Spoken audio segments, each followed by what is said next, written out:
Hello friends, എല്ലാവർക്കും ഇന്നത്തെ വീഡിയോയിലേക്ക് സ്വാഗതം. അപ്പോൾ കഴിഞ്ഞ ദിവസം ഞാനൊരു വീഡിയോ ഇട്ടിട്ടുണ്ടായിരുന്നു. നമ്മുടെ എയർ അക്സസറീസിൻ്റെ മെറ്റീരിയൽസുകൾ നിങ്ങളെ പരിചയപ്പെടുത്തുന്ന ഒരു വീഡിയോ ആണ്. അപ്പോൾ കുറഞ്ഞ സാധനങ്ങൾ മാത്രം ഞാൻ ആ വീഡിയോയിൽ ഇട്ടിട്ടുള്ളൂ. ഇനി ഒരുപാട് സാധനങ്ങൾ നിങ്ങളെ പരിചയപ്പെടാനുണ്ട്, മെറ്റീരിയൽസുകൾ നിങ്ങൾക്ക് പരിചയപ്പെടാനുണ്ട്. അത് പിന്നീട് ഒരു വീഡിയോയിൽ ഞാൻ കാണിക്കുന്നതാണ്. അപ്പോൾ കഴിഞ്ഞ ദിവസം പരിചയപ്പെടുത്തിയതിൽ കുറച്ച് മെറ്റീരിയൽസ് വെച്ചിട്ട് നമുക്ക് ഇന്ന് എങ്ങനെ ഒരു ഹെയർ ബോ ഉണ്ടാക്കുക എന്ന് പരിചയപ്പെടുത്തുന്നുണ്ട് ഞാൻ. അപ്പോൾ നിങ്ങളെല്ലാവരും വീഡിയോ ശ്രദ്ധിച്ച് കാണുക, നിങ്ങൾ ട്രൈ ചെയ്ത് നോക്കുക കേട്ടോ. ഇതുപോലെ 2 ഗ്ലിറ്റർ ഷീറ്റ് നമുക്കിതിന് വേണം. ഒന്ന് റെഡും ഒന്ന് വൈറ്റുമാണ് ഞാൻ എടുത്തിട്ടുള്ളത്. അതുപോലെ തന്നെ ഫിൽറ്റർ ഷീറ്റ് വൈറ്റ് എടുത്തിട്ടുണ്ട്, ഒരു എയർ ബാൻഡ് എടുത്തിട്ടുണ്ട്, ഒരു ഗ്ലൂ എടുത്തിട്ടുണ്ട്, ഒരു കത്രിക എടുത്തിട്ടുണ്ട്, ഒരു നൂലെടുത്തിട്ടുണ്ട്, ഒരു പെൻ എടുത്തിട്ടുണ്ട്, സ്കെയിൽ എടുത്തിട്ടുണ്ട്, പിന്നെ ഒരു സ്റ്റോൺ കൊടുത്തിട്ടുണ്ട്. ഇത്ര ഐറ്റംസാണ് ഞാൻ ഇന്നത്തെ ഹെർബ് കാണിക്കുന്നത് കേട്ടോ. അപ്പോൾ നിങ്ങളിത് ശ്രദ്ധിച്ച് കാണാം, നിങ്ങൾക്ക് ഉപകാരപ്പെടുന്ന വീഡിയോ ആണ്. അപ്പോൾ എല്ലാവരും ഒന്ന് ട്രൈ ചെയ്ത് നോക്കുക. അപ്പോൾ ആദ്യം തന്നെ നമുക്ക് ഇതേപോലത്തെ റെഡ് ഷീറ്റ് എടുത്തിട്ട് ഇത് നമുക്ക് അളവുകൾ അനുസരിച്ച് കട്ട് ചെയ്യണം. അപ്പോൾ ഒരു 5 വയസ്സ് 6 വയസ്സ് വരെയുള്ള പിള്ളേർക്ക് നമുക്കിത് വെക്കാൻ പറ്റുന്നതാണ് കേട്ടോ. 1 വയസ്സ് മുതൽ കേട്ടോ. എന്ന് വെച്ചാൽ ഇത് കമ്പി ഈ സാറ്റിനും കവർ ചെയ്തിട്ട് വരുന്ന ഹെയർ ബാൻഡ് ആയതുകൊണ്ട് 1 വയസ്സിൻ്റെ മുകളിലേക്കുള്ള പിള്ളേർക്കാണ് ഇത് വെക്കാൻ സുഖം, തലയൊക്കെ വേദന എടുക്കാതിരിക്കാൻ വേണ്ടിയിട്ട് കേട്ടോ. അപ്പോൾ നമ്മൾ ട്രൈ ചെയ്ത് നോക്കുക. അപ്പോൾ ഇതാണ് അളവ്. 3.5 ഇഞ്ച് നീളത്തിലും 8 ഇഞ്ച് വീതിയിലുമാണ് ഞാനിത് മാർക്ക് ചെയ്യുന്നത്. അപ്പോൾ അളവുകളൊക്കെ നിങ്ങൾ എഴുതി വെക്കുക, ഒരു ബുക്കിൽ എഴുതി വെക്കുക. അപ്പോൾ ഇതുപോലെ തന്നെ നിങ്ങൾ ചെയ്ത് നോക്കുക. ഇത് ചെറിയ കുട്ടികളതാണ്, കുറച്ച് വലിയ കുട്ടികൾക്ക് വെക്കാൻ പറ്റില്ല. അത് ഒരു ചെറിയൊരു ബട്ടർഫ്ലൈ വെച്ചിട്ട് ഒരു ബോ വെച്ചിട്ട് ഉണ്ടാക്കുന്ന ഹെയർ ബാൻഡാണ് കേട്ടോ അത്. അപ്പോൾ ഇതുപോലെ ഞാൻ നേരത്തെ കട്ട് ചെയ്ത് വെച്ച ഒരു ഷീറ്റ് ഉണ്ട് ഇതേ അളവിൽ. അപ്പോൾ അത് ഉള്ളതുകൊണ്ട് ഞാൻ അതിൽ വരച്ച് കാണിച്ചോളാം, കട്ട് ചെയ്തില്ല. അപ്പോൾ ഇതുപോലെ തന്നെ നമുക്കൊരു വൈറ്റ് ഷീറ്റും കട്ട് ചെയ്തെടുക്കണം. ഈ റെഡ് ഗ്ലിറ്റർ ഷീറ്റ് കട്ട് ചെയ്ത പോലെ തന്നെ വൈറ്റ് ഗ്ലിറ്റർ ഷീറ്റും നമുക്ക് കട്ട് ചെയ്തെടുക്കാം. അപ്പോൾ വൈറ്റ് ഗ്ലിറ്റർ ഷീറ്റും നമുക്ക് അതിൻ്റെ ഗ്ലിറ്റർ ഇല്ലാത്ത ബാക്ക് വശത്താണ് വരച്ചെടുക്കേണ്ടത്. അപ്പോൾ റെഡിൽ കാണിച്ചതുപോലെ തന്നെയാണ്, വേറെ വ്യത്യാസമൊന്നുമില്ല. അപ്പോൾ അളവിൽ ചെറിയ വ്യത്യാസം വരും. നീളം 3.5 തന്നെയാണ്, 3.5 സെൻറ്റിമീറ്റർ തന്നെയാണ്. വീതി 6 സെൻറ്റിമീറ്ററാണ്. റെഡ് ഞാൻ എടുത്തത് 8 സെൻറ്റിമീറ്ററാണ്. അപ്പോൾ അതിൽ നിന്ന് 2 സെൻറ്റിമീറ്റർ കുറച്ചിട്ടാണ് വൈറ്റ് ഞാൻ മാർക്ക് ചെയ്തിട്ടുള്ളത്. അപ്പോൾ അതും ഇതുപോലെ തന്നെ നമ്മൾ മാർക്ക് ചെയ്ത് ഇതുപോലെ വരച്ചെടുത്തിട്ട് നമുക്ക് കത്രിക വെച്ച് കട്ട് ചെയ്തെടുക്കാം. ഇത് നമുക്ക് കത്രിക കൊണ്ട് കട്ട് ചെയ്തെടുക്കാം കേട്ടോ.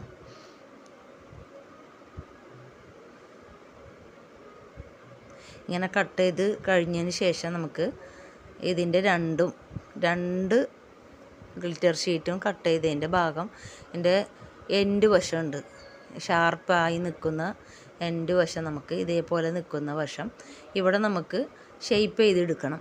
അപ്പോൾ അത് സെൻറ്റർ മടക്കി ഇങ്ങനെ പിടിച്ചിട്ട് വേണം നമുക്ക് അതിൻ്റെ ആ കോർണർ ഭാഗം നമുക്ക് ഷേപ്പ് ചെയ്തെടുക്കാൻ. അപ്പോൾ മാർക്ക് ചെയ്തിട്ട് വേണമെങ്കിൽ നിങ്ങൾക്ക് ഇതുപോലെ ഷേപ്പ് ചെയ്യാം കേട്ടോ. ഞാനിത് മാർക്ക് ചെയ്ത് കാണിക്കുന്നില്ല, പിന്നെയും വീഡിയോ നീണ്ടു പോകുന്നതുകൊണ്ടാണ്. അപ്പോൾ ഇതുപോലെ നമുക്കൊന്ന് ജസ്റ്റ് ഒന്ന് ഷേപ്പ് ചെയ്ത് എടുത്താൽ മതി, ഒരു റൗണ്ട് ഷേപ്പ് പോലെ എടുത്താൽ മതി കേട്ടോ.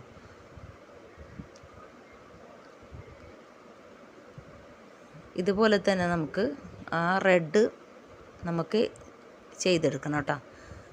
ഈ ഷീറ്റും നമുക്ക് ഇതുപോലെ സെൻറ്റർ മടക്കിയിട്ട് ഇതിൻ്റെ കോർണറിൻ്റെ വശം നമുക്കിങ്ങനെ ഷേപ്പാക്കിയെടുക്കാം.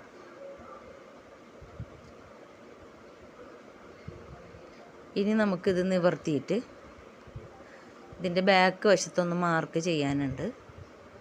അപ്പോൾ ഇതുപോലെ നമ്മൾ ഷേപ്പ് ചെയ്ത് എടുത്തിട്ടുള്ള രണ്ടും ഇതിൻ്റെ സെൻറ്റർ വശം നമുക്ക് ഒരു ഡോട്ട് ഇട്ട് കൊടുക്കാം. ഈ ഡോട്ടിൻ്റെ ഭാഗം നമുക്ക് 2 ഇങ്ങനെ മടക്കി കൊടുക്കണം. ആ ഡോട്ടിലേക്ക് കറക്റ്റായിട്ട് ഇങ്ങനെ ഒന്ന് പ്രസ് ചെയ്ത് കൊടുക്കുക. അപ്പോൾ ഒന്ന് മടങ്ങി നിൽക്കാൻ വേണ്ടിയിട്ടാണ്. എന്നിട്ട് 2ൻ്റെ അറ്റം ഇതുപോലെ മടക്കി കൊടുക്കുക. സൈഡാണ് വേണ്ടത്, സൈഡിലെ അറ്റം വീതി കൂടിയ ഭാഗത്ത് ഇതുപോലെ മടക്കി കൊടുക്കുക. എന്നിട്ട് കൈ വെച്ച് ഇതുപോലെ ഒന്ന് പ്രസ് ചെയ്ത് കൊടുക്കണം.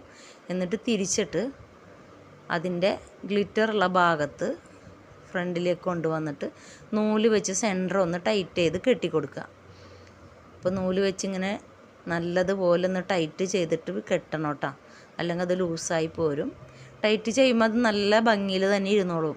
ഗ്ലിറ്റർ ഷീറ്റ് ഇങ്ങനെ ഫോം ആയതുകൊണ്ടാണ് അത് അത്ര ഭംഗിയിൽ വരുന്നത്. ഇനി ആ നൂല് നമുക്ക് കട്ട് ചെയ്ത് കളയാം. ഇതുപോലെ തന്നെ നമുക്ക് റെഡും ചെയ്തെടുക്കണം. റെഡിൻ്റെ ബാക്കിൽ ഇതേപോലെ തന്നെ സെൻറ്ററിലൊരു ഡോട്ട് കൊടുക്കുക. ആ ഡോട്ട് നമുക്ക് കറക്റ്റ് സെൻറ്ററാക്കി പിടിച്ചിട്ട് ഇങ്ങനെ മടക്കി കൊടുക്കുക. എന്നിട്ട് രണ്ട് ഭാഗത്തും അപ്പുറത്തെ സൈഡിൽ നിന്ന് ഇങ്ങനെ മടക്കി ഈ ഡോട്ടിലേക്ക് കൊണ്ടുവരാം. ഇപ്പുറത്തെ സൈഡിലും അതുപോലെ തന്നെ കൊണ്ടുവരാം. രണ്ടും ഇങ്ങനെ സെൻറ്ററിലേക്ക് പിടിച്ചിട്ട് കൈവച്ച് നല്ലതുപോലെ പ്രസ് ചെയ്ത് കൊടുക്കുക. എന്നിട്ട് തിരിച്ചിട്ട് ഗ്ലിറ്ററുള്ള ഭാഗം ഫ്രണ്ടിലേക്ക് ആക്കിയിട്ട് മുകളിലാക്കി പിടിച്ചിട്ട് നേരത്തെ മറ്റേത് ചെയ്ത പോലെ തന്നെ ഇതും ടൈറ്റാക്കി നൂല് വെച്ചൊന്ന് ടൈറ്റാക്കി കെട്ടിക്കൊടുക്കുക. ഒരു 2-3 ചുറ്റി ഇങ്ങനെ ചുറ്റി കൊടുത്തിട്ട് ഒന്ന് വലിച്ചു കൊടുത്താൽ മതി. അപ്പോൾ ടൈറ്റ് ആയിക്കോളട്ടെ അത്. ഇനി അതും കത്രിക വെച്ച് നമുക്കിങ്ങനെ കട്ട് ചെയ്തെടുക്കാം. ഇപ്പോൾ 2 ബട്ടർഫ്ലൈ പോലത്തെ ബോ നമുക്ക് ഇവിടെ റെഡി ആയിട്ടുണ്ട്. ഇനി നമുക്കിത് എയർ ബാൻഡിലേക്ക് ഫിറ്റ് ചെയ്യണം. അപ്പോൾ ഇത് രണ്ടും ഒന്നൊന്നിൻ്റെ മുകളിലേക്ക് അറ്റാച്ച് ചെയ്ത് കൊടുക്കുക. അപ്പോൾ വലിയ ബട്ടർഫ്ലൈ റെഡും ചെറുത് വൈറ്റുമാണ്. അപ്പോൾ ഇതിൻ്റെ സെൻറ്ററിൽ ഗമ്മ് തേച്ചിട്ട് ഇതുപോലെ കുറച്ചധികം ഗമ്മ് തേക്കണം, എന്നാലേ ഇത് അറ്റാച്ചായി ഇരിക്കുകയുള്ളൂ. എന്നിട്ട് വൈറ്റ് ഈ റെഡിൻ്റെ മുകളിലേക്ക് അറ്റാച്ച് ചെയ്ത് കൊടുക്കുക. എന്നിട്ട് കുറച്ച് നേരം നമ്മളിങ്ങനെ അമർത്തി പിടിച്ച് കൊടുക്കണം. ഗമ്മ് തേച്ചപ്പം തന്നെ അത് ഒട്ടി വരില്ല. അപ്പം അതുകൊണ്ട് കുറച്ച് നേരം നമ്മൾ ഒന്ന് അമർത്തി പിടിച്ച് കൊടുക്കുക. എന്നിട്ട് അതവിടെ മാറ്റി വെക്കുക. ഇനി വൈറ്റ് ഗ്ലിറ്റർ ഷീറ്റ് എടുത്തിട്ട് നമുക്ക് വൈറ്റിൻ്റെ ഒരു ചെറിയ പീസ്, അതായത് 1/2 ഇഞ്ച് വീതിയിലും 1.5-2 ഇഞ്ച് നീളത്തിലും നമുക്കൊരു പീസ് ഇതുപോലെ കട്ട് ചെയ്തെടുക്കുക. 1/2 ഇഞ്ച് വീതി മതി. ഇതുപോലെ ഒരു 2-1.5 ഇഞ്ച് നീളത്തിൽ നമുക്കിതേപോലെ റൗണ്ടായിട്ട് കിട്ടുന്ന ഷേപ്പിൽ നമുക്ക് കട്ട് ചെയ്തെടുക്കണം. എന്നിട്ട് ഇതിൻ്റെ സെൻറ്ററിൽ നമുക്ക് കവർ ചെയ്തെടുക്കാനാണ് കേട്ടോ. അപ്പോൾ ആ നൂലിൻ്റെ ആ ഭാഗം നമുക്ക് ഉള്ളിലേക്ക് പോകാനായിട്ടും നൂല് മറച്ചിട്ട് ഇതേപോലെ ഒന്ന് സെൻറ്ററിൽ ചുറ്റി കൊടുക്കാനും കൂടിയാണ് ഇത് കട്ട് ചെയ്തെടുത്തിട്ടുള്ളത്. അപ്പോൾ ഇതുപോലെ നമ്മളൊന്ന് ചുറ്റി കൊടുത്തെടുക്കണം. അപ്പോൾ ആദ്യം ഒരു ഗമ്മ് തേച്ചിട്ട് അതൊന്ന് ഒട്ടിച്ചെടുക്കാം. അതിൻ്റെ റൗണ്ടാക്കിയിട്ട് നമുക്ക് ഇതേപോലെ ആ ഗമ്മൊന്ന് തേച്ച് കൊടുക്കുക. എന്നിട്ട് ഇതുപോലെ റൗണ്ട് ചെയ്ത് പിടിക്കുക. അപ്പോൾ ഇത് കുറച്ച് നേരം പിടിക്കും ഒന്ന് ഒട്ടി വരണമെങ്കിൽ. പെട്ടെന്ന് തന്നെ ഒട്ടൊന്നുമില്ല. അപ്പോൾ ഇത് നമുക്ക് കുറച്ച് നേരം അവിടെ വെക്കുക. അപ്പോൾ ഇതുപോലെ ഞാൻ ഒരെണ്ണം നേരത്തെ ചെയ്ത് വെച്ചിട്ടുണ്ട്, അത് ഞാൻ എടുത്ത് കാണിക്കുകയാണ്. അപ്പോൾ ഇത് നമുക്ക് മാറ്റി വെക്കാം കേട്ടോ. ഇത് ഒട്ടി വരട്ടെ, നല്ലതുപോലെ ഒട്ടിയൊന്ന് പ്രസ്സായിട്ട് വരട്ടെ. ഇതുപോലെ ഞാൻ നേരത്തെ ചെയ്ത് വെച്ചതാണ്. അപ്പോൾ അതുകൊണ്ട് ഇത് ഉണങ്ങിയിട്ടുണ്ട്. ഇനി ഇതിൻ്റെ അടിയിൽ ഞാനൊരു ഷീറ്റ് ഇതേപോലെ ഒട്ടിച്ചിട്ടുണ്ട്. ഇതാണ് ഫിൽറ്റർ ഷീറ്റ് എന്ന് പറയുന്നത്. അപ്പോൾ ആ ഷീറ്റ് നമുക്ക് ഇതേപോലെ കിട്ടും. കുറച്ച് സോഫ്റ്റ് അല്ലാണ്ട് റഫായിട്ടുള്ളൊരു മെറ്റീരിയലാണ് ഈ ഷീറ്റ്. അപ്പോൾ ഇതിൽ ഞാൻ റൗണ്ട് പോലെ നമ്മൾ 1 രൂപ കോയിൻ്റെ വട്ടത്തിൽ ഞാനിങ്ങനെ റൗണ്ട് ചെയ്തിട്ട് കട്ട് ചെയ്തെടുക്കാൻ പോവുകയാണ് ഇതിൻ്റെ അടിയിലേക്ക് ഒട്ടിക്കാനായിട്ട്. നമ്മൾ ചെയ്ത് വെച്ചതിന് ഞാനത് ഒട്ടിച്ചിട്ടുണ്ട്. നേരത്തെ ചെയ്ത് ഗമ്മ് തേച്ച് ഉണങ്ങാൻ വെച്ചതിന് വെക്കാനാണ് ഇത് ഒട്ടിച്ചെടുക്കണത് കേട്ടോ, വെട്ടി കട്ട് ചെയ്തെടുക്കണത്. അപ്പോൾ ഇതുപോലെ ഞാനൊന്ന് കട്ട് ചെയ്ത് റൗണ്ടാക്കി എടുത്തിട്ടുണ്ട്.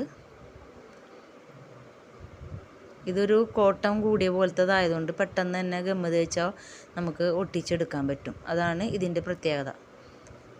ഇത് കണ്ട ഇതുപോലെ നമുക്ക് വെച്ചെടുക്കണം. അപ്പോൾ ഇതിൽ നമ്മൾ ഗമ്മ് തേച്ചിട്ട് വേണം ഒട്ടിക്കാൻ. അതുപോലെ ഒട്ടിച്ച് വെച്ചതാണ് ഞാൻ ഈ കാണിക്കണത്. ഇനി നമുക്ക് ഇതിലേക്ക് ആ ഫിൽറ്റർ ഷീറ്റ് റൗണ്ടായിട്ട് ഒട്ടിച്ചത് കൊടുക്കാം. ഇതിൽ നമുക്ക് ഗമ്മ് വെച്ചിട്ട് ഇതേപോലെ ഒട്ടിച്ചെടുക്കാം. അപ്പോൾ ഞാൻ അത് മാറ്റി വെച്ചിട്ടുണ്ട്. അപ്പോൾ ഇതിൽ നമുക്ക് ഇനി ബോയിലേക്ക് ഇത് ഫിറ്റ് ചെയ്യണം. അപ്പോൾ ഇതുപോലത്തെ ഒരു എയർ ബാൻഡ് ഞാൻ എടുത്തിട്ടുണ്ട്. ഇത് സാറ്റിൻ കവർ ചെയ്തിട്ട് ഞാൻ നേരത്തെ മെറ്റീരിയൽസ് കാണിച്ചപ്പോൾ കാണിച്ച എയർ ബാൻഡാണ്. അപ്പോൾ അതിൽ നമ്മൾ സെൻറ്ററിൽ വെച്ച് കൊടുക്കരുത്. സെൻറ്റർ കഴിഞ്ഞിട്ട് ഒരു 2 ഇഞ്ച് നീക്കിയിട്ട് വേണം സൈഡിലേക്കായിട്ട് നമുക്ക് ഗമ്മ് തേച്ച് കൊടുക്കാം.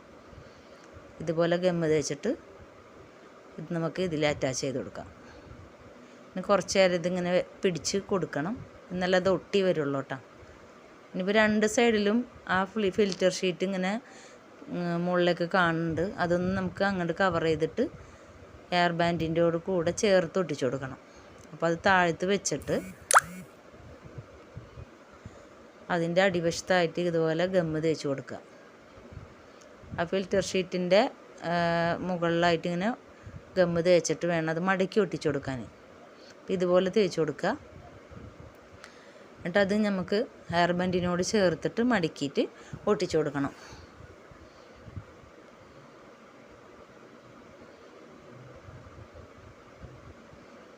ഇതുപോലെ നമുക്ക് കുറച്ച് നേരം ഒന്ന് പിടിച്ച് ഇങ്ങനെ വെച്ച് കൊടുക്കുക കേട്ടോ. ഇനി ഇത് കുറച്ച് നേരം വെയിറ്റ് ചെയ്യണം, എന്നെങ്കിൽ അത് ഉണങ്ങി കിട്ടുള്ളൂ. ഇനി നമുക്ക് സെൻറ്ററിൽ ആ ബോർഡ് സെൻറ്ററിലായിട്ട് നമുക്കൊരു സ്റ്റോൺ ഒട്ടിച്ചു കൊടുക്കണം.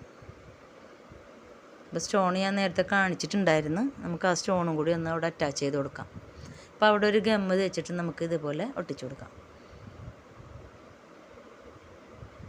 അപ്പോൾ ഇതുപോലെ ഞാൻ കുറച്ച് ഗമ്മ് തേച്ച് കൊടുത്തിട്ടുണ്ട്. ഇനി സ്റ്റോൺ ഇതിലേക്ക് അറ്റാച്ച് ചെയ്ത് കൊടുക്കുകയാണ്. ഇനി കുറച്ച് നേരം നമ്മളൊന്ന് പിടിച്ചിങ്ങനെ വെക്കുക. അതല്ലെങ്കിൽ നമുക്ക് എന്തെങ്കിലും ഭാരമുള്ളതൊന്ന് കയറ്റി വെക്കുക, അല്ലെങ്കിൽ നമ്മൾ അഴയിൽ ഡ്രസ്സുകളൊക്കെ അലക്കിയത് ഇടുമ്പോൾ കുത്തണ ക്ലിപ്പ് ഉണ്ടല്ലോ, ആ ക്ലിപ്പ് കുറച്ച് നേരം വെച്ചിട്ടൊന്ന് വെയിറ്റ് ചെയ്താൽ മതി കേട്ടോ. അപ്പോൾ ഇതുപോലത്തെ ഒരു ബോ ആയിട്ടുണ്ട്, എയർ ബാൻഡ് ആയിട്ടുണ്ട്. അപ്പോൾ നമുക്ക് സിമ്പിളായിട്ട് എത്രയും പെട്ടെന്ന് ചെയ്യാൻ പറ്റിയ ഒരു എയർ ബാൻഡാണ്. അപ്പോൾ ഇത് നേരത്തെ ഞാൻ ചെയ്ത് വെച്ചതാണ്. ഇപ്പോൾ 2 എണ്ണം ഇതുപോലത്തെ കണ്ടോ, എന്ത് പെട്ടെന്നാണ് നമ്മളിത് ചെയ്തെടുത്തത്. അപ്പോൾ നിങ്ങളൊന്ന് ട്രൈ ചെയ്ത് നോക്കുക. ഇതുപോലത്തെ മെറ്റീരിയൽസ് വേണമെങ്കിൽ നിങ്ങൾ വാട്സപ്പിൽ മെസ്സേജ് അയച്ചാൽ മതി. ഓർഡർ അനുസരിച്ച് ഞാൻ തരുന്നതാണ്. അതല്ലെങ്കിൽ നിങ്ങൾ അടുത്ത് എവിടെയെങ്കിലും വാങ്ങിക്കാൻ കിട്ടുന്നുണ്ടെങ്കിൽ വാങ്ങിച്ച് നിങ്ങൾക്ക് ചെയ്ത് നോക്കാവുന്നതാണ് കേട്ടോ. ഇനി അടുത്ത ക്ലാസ്സുകളിൽ പല മോഡലും പല വെറൈറ്റികളായിട്ടും ഇതേപോലെ വരുന്നതാണ്. അപ്പോൾ എൻ്റെ ചാനൽ നിങ്ങൾ സബ്സ്ക്രൈബ് ചെയ്തിട്ടില്ലെങ്കിൽ സബ്സ്ക്രൈബ് ചെയ്യുക, മറ്റുള്ളവർക്ക് ഷെയർ ചെയ്യുക, ലൈക്ക് ചെയ്യുക, കമൻറ്റ് ചെയ്യുക. അപ്പോൾ നമ്മളെ പ്രോത്സാഹിപ്പിക്കുക. അപ്പോൾ ഒരുപാട് നാൾക്ക് ശേഷമാണ് ഞാൻ വീണ്ടും യൂട്യൂബിൽ ചാനലിൽ വരുന്നത്. കുറേ ആയി ഞാനിപ്പോൾ ചാനലിൽ വീഡിയോസൊക്കെ ഇട്ടിട്ട്. അപ്പോൾ നിങ്ങൾ എന്നെ പ്രോത്സാഹിപ്പിക്കുക. അപ്പോൾ അതുപോലെ നിങ്ങൾക്ക് ഫ്രീ ആയിട്ട് ഈ ക്ലാസ് പഠിക്കാനും ഒരു ഉപകാരത്തിനും വേണ്ടിയിട്ടാണ് ഈ വീഡിയോ ചെയ്യുന്നത്. അപ്പോൾ എല്ലാവരോടും ബൈ ബൈ.